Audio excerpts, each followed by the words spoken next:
চৌধুরী সাহেব! শিকদার, আমার এখানে এসে চিৎকার করে কথা বলার সাহস তুমি কোথায় পেলে? আপনার নাতি শিমুল আমার মেয়েকে ভাগিয়ে নিয়ে এসেছে। মিথ্যে কথা। মিথ্যে নয়, সত্যি। বলুন ওকে কোথায় লুকিয়ে রেখেছেন, আমি ওকে নিজ হাতে গুলি করে মারবো। তোমার কথা যদি সত্যি হয়ে থাকে তাহলে তুমি না, আমি শিমুলকে নিজের হাতে গুলি করে মারবো। কিন্তু ওরা কোথায়? বাবা, আমার মনে হয় ওরা পদ্মর মামাতো বোনের বাড়িতে গেছে, পিপুলতলা। পদ্মর মামাতো বোন মানে সুরমার ওখানে? বেশ, যদি তাই হয়ে থাকে তাহলে ওখানে আমি ওকে গুলি করে মারবো। আমিও শিমুলকে ওখানেই গুলি করে মারবো। আসুন তাহলে। ওদের পৌঁছানোর আগেই আমাকে পিপুলতলায় পৌঁছাতে হবে, নয়তো ওদেরকে মেরে ফেলবে।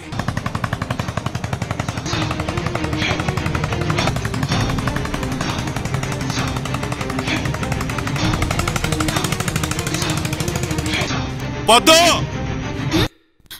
পদ্ম, শিমুল, শিগগির দিকে আসো।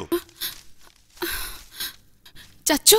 পদ্ম, শিমুল, ভাইজান আর চৌধুরী সাহেব তোমাদেরকে গুলি করে মারার জন্য এদিকে আসছে। তোমরা এখান থেকে চলে যাও। না, ওরা কোথাও যাবে না। এটা আমার এলাকা, এখানে এলে কেউ জীবন নিয়ে ফিরে যেতে পারবে না। গফুর, বলুন, যা গ্রামের সবাইকে বেরিয়ে আসতে বল। জি চেয়ারম্যান সাহেব।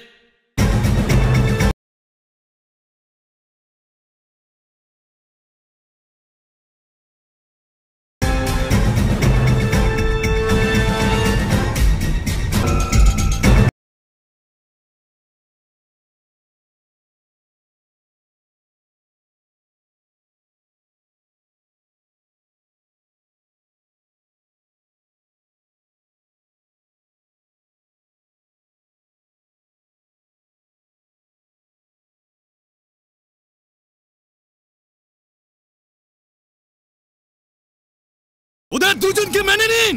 না, তাহলে আপনারাও ফিরে যান। হ্যাঁ যাব, কিন্তু তোমাদের গুলি করে মেরে তারপর তোমাদের লাশের উপর দিয়ে পদ্ম শিমুলকে নিয়ে যাব। লাশ আমাদের না, আজ লাশ পড়বে আপনাদের। কাজল, আমি তোমাকে শেষবারের মতো বলছি, ওদেরকে আমাদের হাতে তুলে দাও। না না, তাহলে না।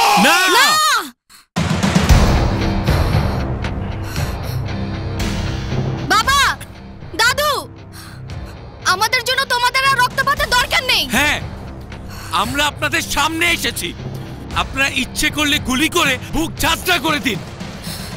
বাবা, উঠাও বন্দুক। দাদু, চালাও গুলি। হ্যাঁ, চালাও গুলি। চালাও গুলি।